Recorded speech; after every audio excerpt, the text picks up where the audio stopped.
From the headquarters of Telesur English in Quito, Ecuador, I am Estefanía Bravo. This is From the South.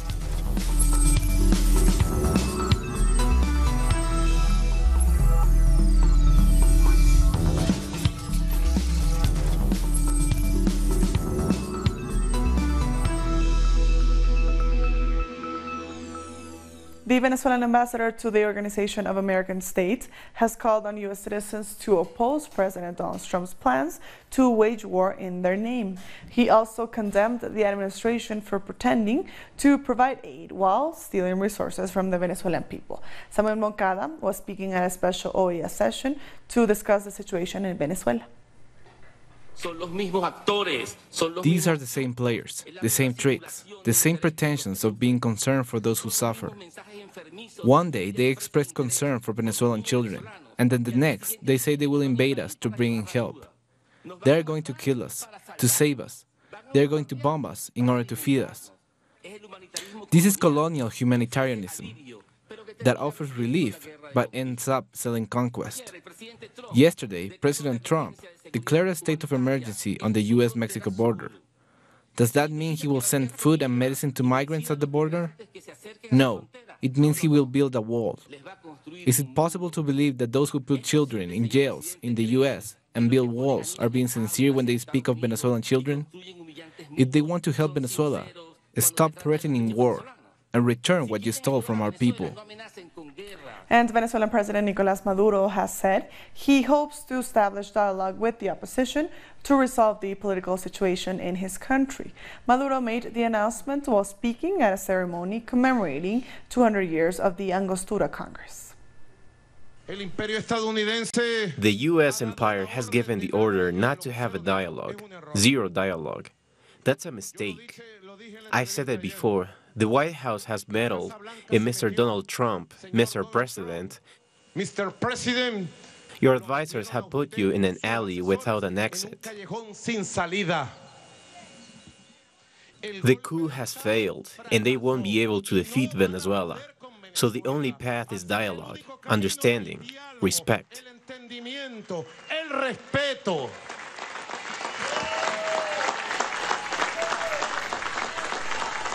And President Maduro has revealed in an interview with the Associated Press that his foreign minister has met with the U.S. Special Envoy for Venezuela, Elliot Abrams.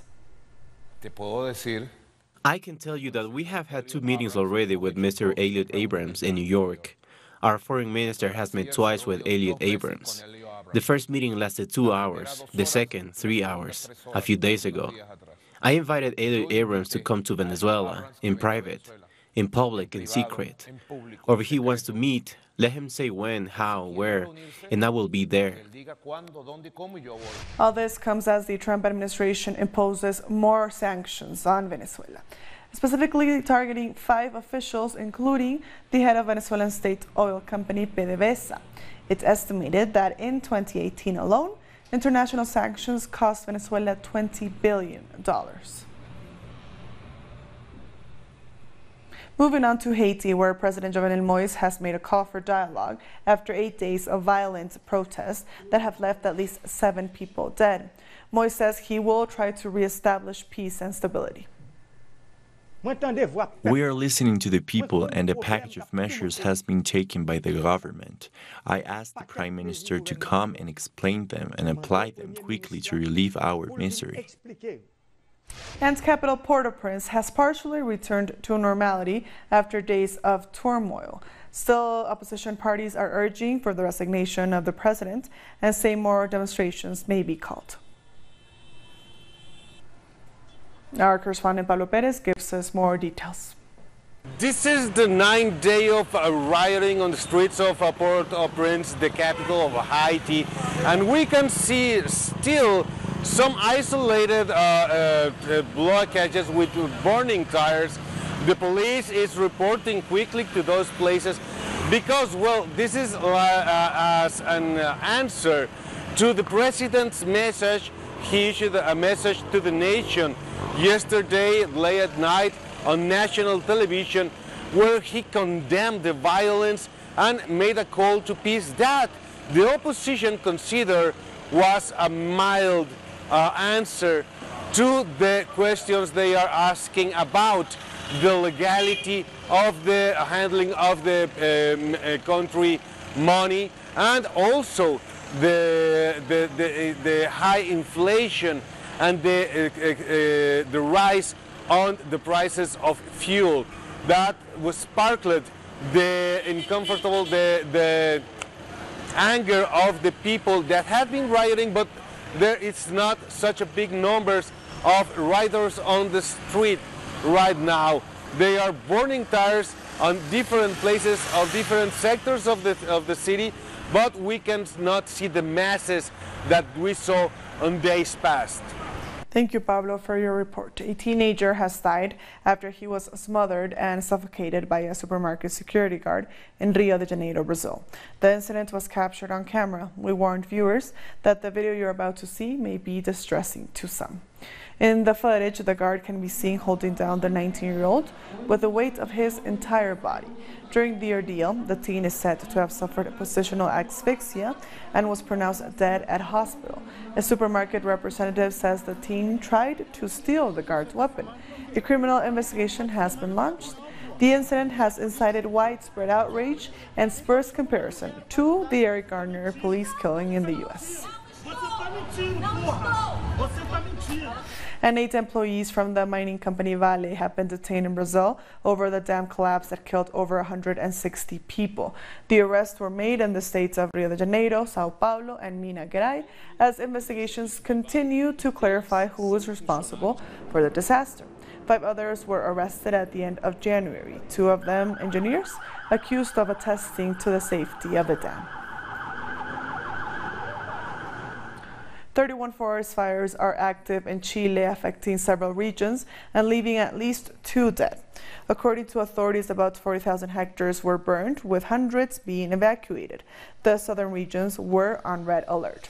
According to official data, there's a 7% increase in forest fires compared to 2018 figures.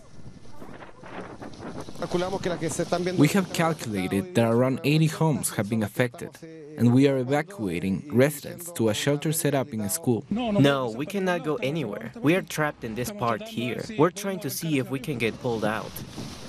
The Popocatépetl volcano in Mexico unleashed a powerful explosion on Thursday night. After the eruption, the Mexican Center for Disaster Prevention set a yellow alert in all surrounding areas. Local authorities warned people living in nearby not to come close to the area. The volcano released clouds of ashes miles high into the air several times over the past months. Its last major eruption took place in the year 2000. We'll be back very soon. Stay with us.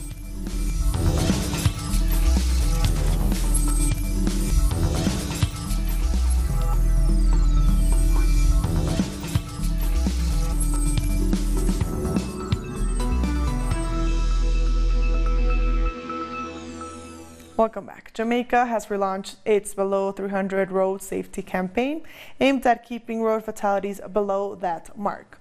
Over 300 road deaths have been recorded each year on the island since 2013. Many occurred as a result of drunk driving. As part of the campaign, a road safety video has been released. It's calling on motorists to be more cautious and less selfish on the nation's roadways and to see themselves in everyone.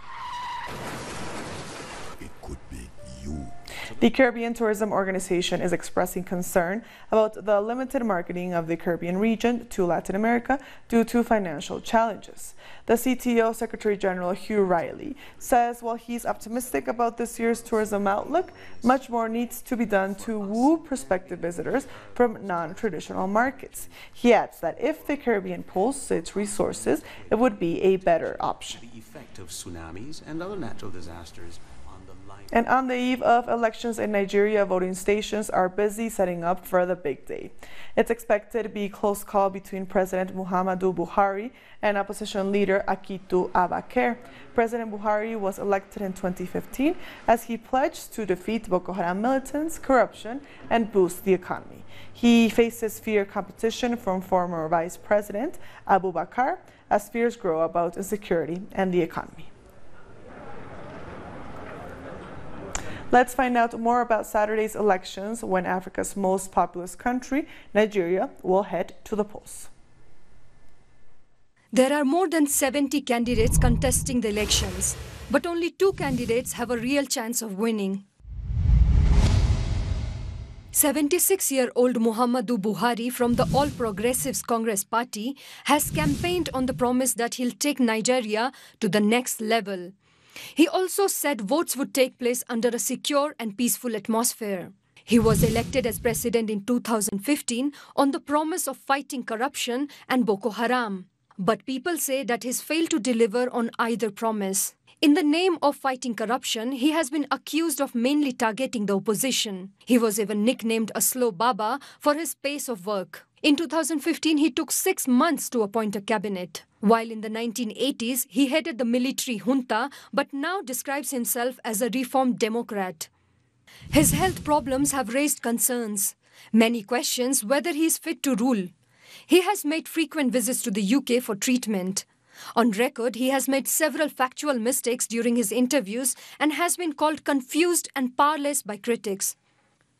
72 years old Atiku Abubakar from the People's Democratic Party has promised to bring power to people. He was a vice president between 1999 and 2007. Before coming to politics, he established himself as a successful business person. During his tenure, he won backing for former military heads of state. He is seen as an energetic politician who could deliver, but he has faced several high-profile corruption allegations, including bribery trial of a United States congressman in 2009. However, so far, he has not been convicted in any of the corruption cases.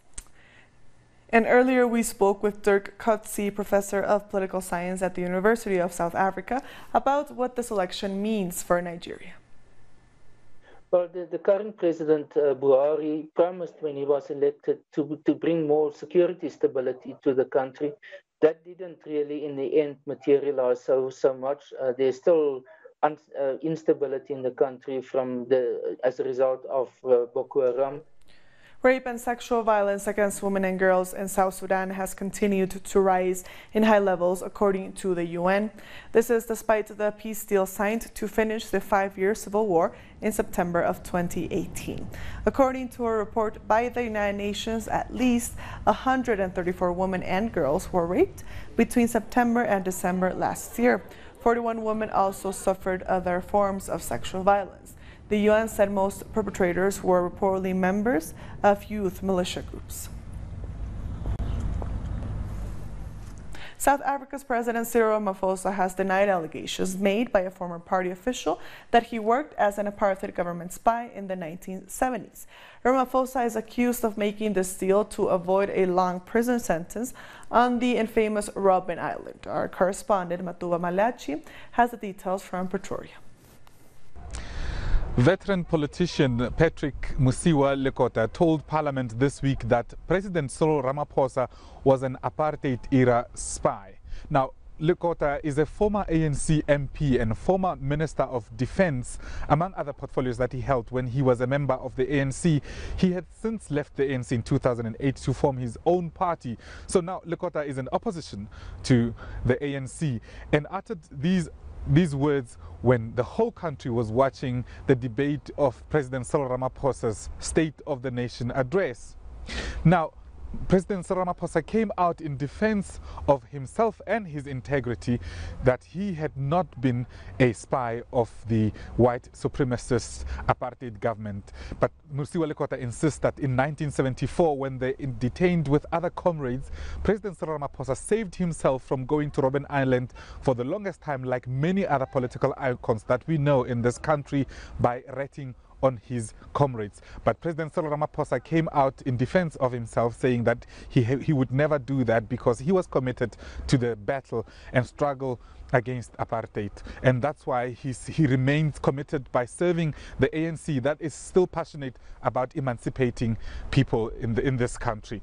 And now President Cyril Ramaphosa cannot afford such a disastrous, I would call it a disastrous PR stunt by Mr. Lekota, because it's days before elections, and during elections everybody's competing for votes, and it's just under 2.5 months that we'll be going to elections in this country. So President Cyril Ramaphosa is on damage control mode now, trying to demystify the notion that he was even in cahoots with the apartheid government at any given moment. And President Cyril Ramaphosa has struggle credentials, even having been one of the people who authored the constitution of this country. And this would be a big PR disaster for him and his party going forward into elections in May this year. Back to you, studio. We'll be back very soon. Stay with us.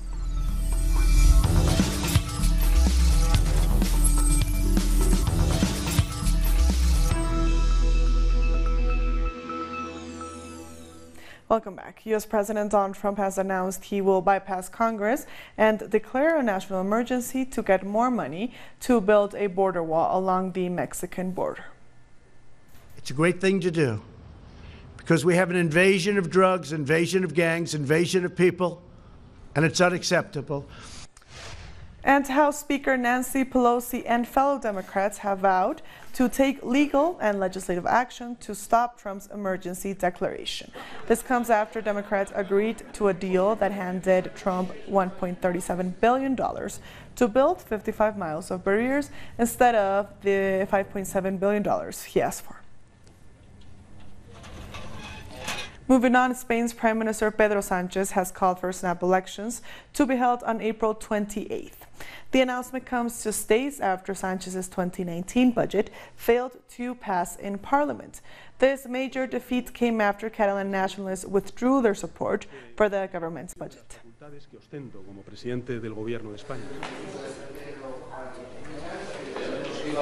And the Spanish Cultural Commission in Congress has passed a bill to push the government to honor Spanish colonizer Hernán Cortés. The initiative was proposed by the right-wing Citizens Party and calls to commemorate the 5th centennial of Cortés's arrival in Mexico, where he led the campaign that overthrew the Aztec Empire. Indigenous communities in the U.S. and the Spanish left wing have criticized the bill, arguing that it will honor someone for killing indigenous people. Now it's time to bring you more stories from around the world. Members of the Chinese community in Spain rallied against the freezing of their bank accounts outside the BBVA offices in Madrid. The bank says the freezing of their accounts was lawful as it complied with a legal money laundering check and that it was carried out with no consideration of customers' nationality. It also said that customers were warned about the temporary freeze. However, protesters argue that the bank targeted Chinese customers and they received no notice. The Spanish banks, led by BBVA, are blocking the accounts of the Chinese. They are under the bulletin law of capital, but most of those affected are workers. We don't have anything to depend on. Hundreds of high school students skipped classes to demonstrate outside the French Environment Ministry for the Fridays for Future movement. The students were accompanied by police as they made their way to the ministry, where they called on the Environment Minister to take stronger action against climate change. The grassroots movement has taken off worldwide, with students holding rallies. Bahrain's Deputy Secretary General of the Islamic National Accord Society has claimed that the government was given the green light to commit human rights abuses by US President Donald Trump against protesters. In an interview to mark the 8th anniversary of the revolution, Sheikh Hussein al-Dahi said around 5,000 political prisoners are being detained, adding that, quote, life sentences and executions of prisoners have become a sip of water and some prisoners may be deported from Bahrain after their release.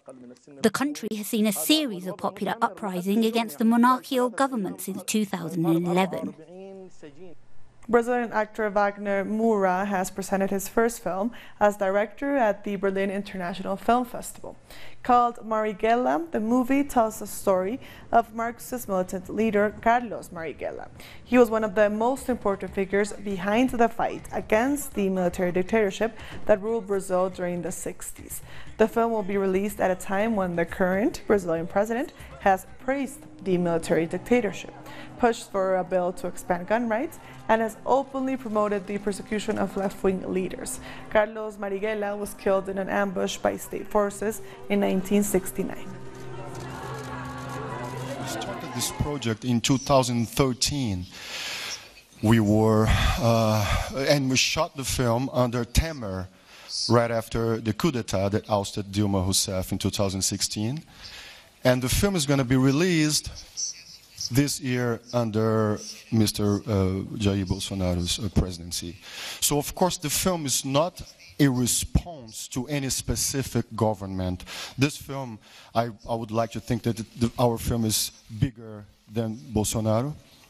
It's not a response to him, but it's obviously this is a film that, and it's probably one of the first cultural products of the Brazilian art environment that's obviously in contrast to the group that seized power in Brazil.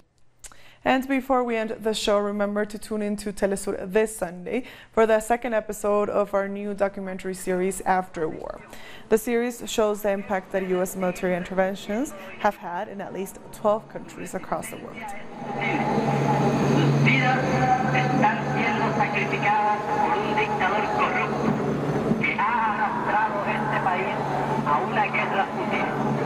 Los Estados Unidos no tienen nada en contra de ustedes o peores. Y cuando salimos afuera, la escena era dantesca. Un infierno.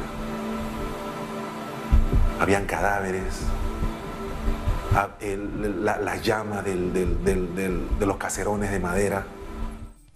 And with that, we've come to the end of this news brief. These and other stories, as always, find them on our website at telesurenglish.net. And also join us on social media. We are on Facebook, on Twitter, and on Instagram.